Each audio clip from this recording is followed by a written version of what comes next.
So was the Zen V2 upgraded version an actual upgrade over the original? Stick around and let's find out.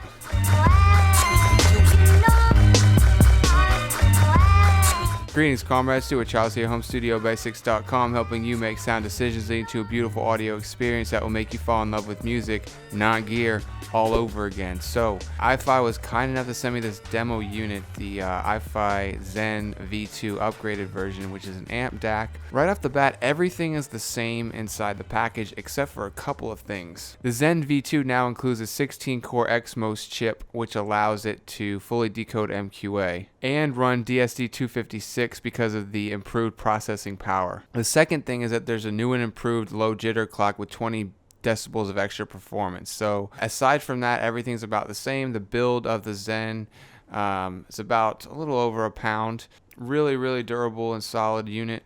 One of the most durable at its price point, to be honest with you.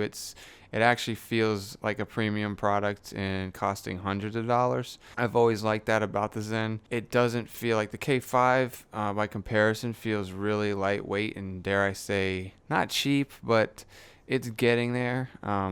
Whereas the Zen feels super premium and high quality. So you've still got the RCA outputs on the back. You've still got the, I believe, 5-volt DC power jack, USB Type B connection, as well as a 4.4 millimeter output, which can connect to separate speakers. So that's the back panel. The front panel is all the same. Of course, you've got the power match button, the gain button, the volume potentiometer, as well as a 4.4 millimeter balance jack. So let's get right into how it sounds. Now the sound is, again, roughly the same. Now when I was listening, I did hear a tad bit more, maybe a smidgen more refined sounding, but it could just be my imagination. I went back and forth quite a bit.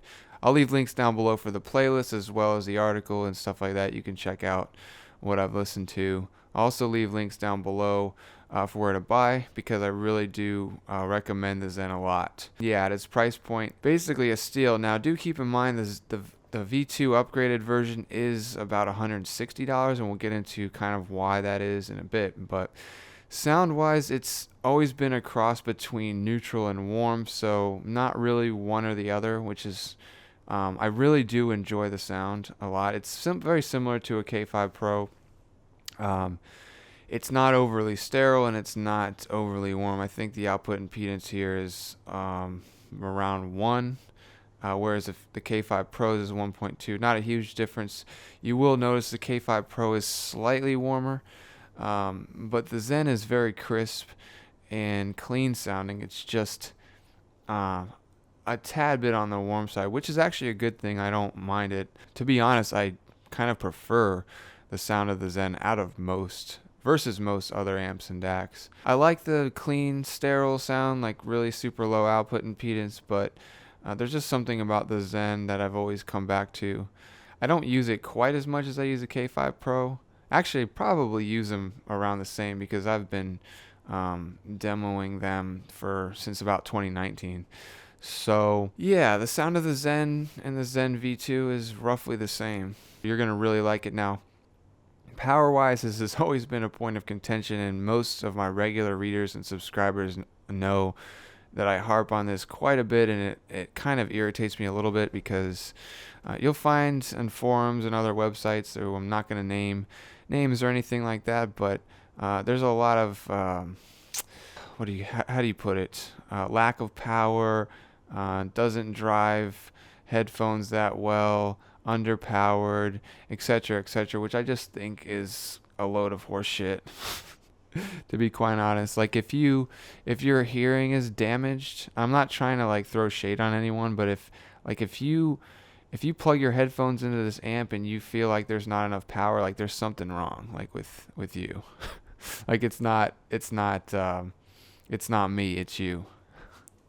No, but seriously, I've always told people you're going to probably have power match on for an HD600, but you never will go much past 1 or 2 o'clock. I've seen people claim it gets distorted and all this stuff, and I don't know like what those people are listening to. Honestly, they may have gotten a bad unit, but I fully doubt that.